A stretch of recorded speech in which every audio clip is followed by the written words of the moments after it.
Cusec जल महानदी भीतर को प्रवेश करुच्ची एवं 2 लाख क्यूसेक जल महानदी रिलीज हो ये क्रम तेल नदी पानी निष्कासित हवा फल मुंडुली रे तेल नदीर पानी आसिक पहुँची सारा आपको महानदीर पानी मत पहुँचब किंतु कौन ये विपदर संभावना नहीं। वर्तमान नराज देकर 2 लाख क्यूसेक पानी मात्र निष्कासित होची तेणु ये कौन प्रकार विपद ना। या सहित देवगढ़ जिलार बारकोट ठारे सबुठु हाईएस्ट रेकर्ड होती 182 mm विगत 24 घंटा भितर।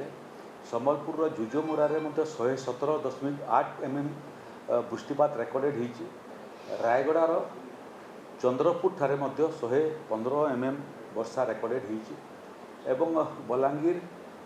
बलांगीर सांगे सांगे सुवर्णपुर कलाहांडी बरगढ़ सुंदरगढ़ बौद्ध झारसुगुड़ा नवरंगपुर कोरापुट मालकानगिरी भली जिला मानकु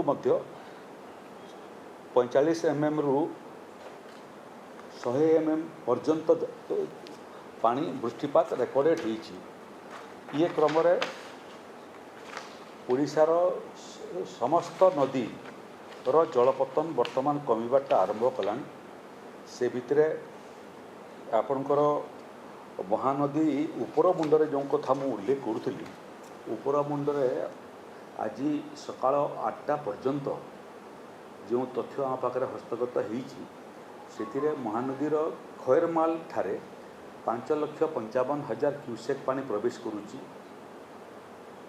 बारमूल ठारे 2,30,000 क्यूसेक पानी प्रवेश करुच्ची। मुंडली ठारे 2,09,000 क्यूसेक पानी प्रवेश करुच्ची। तेल नदीर पथरला ठारे 1,94,778 क्यूसेक पानी प्रभावित होउची।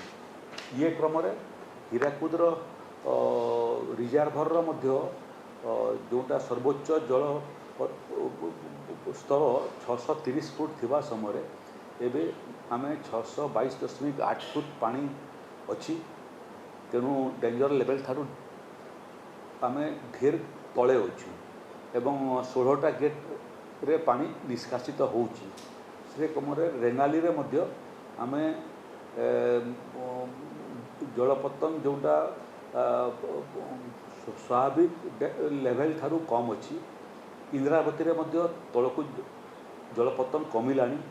अपर कोलाब रे बालीमेला ठारे माछखुंड ठारे सालिंदी लोअर इंद्र लोअर सुक्तेल एवं कानपुर ये सबू रिजर्भर मानकू मध्य जलस्तर कमी एवं एबे स्वाभाविक भाव में जल निष्कासित होची।